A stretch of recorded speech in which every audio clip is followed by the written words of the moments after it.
So yun, shout out mga kainis. So yan, update sa ating na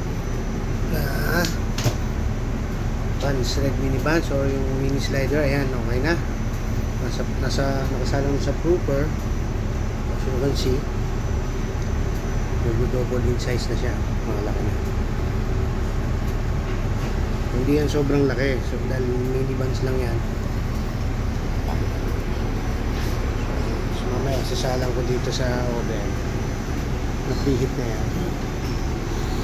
So while naantay ko yan na umalsa, maglinis muna ako dito sa aking station. So yun, linis muna tayo. Linis muna. Ito lang naman pag wala masyadong ginagawa, busy, maglinis. Sige, pagkakitahin.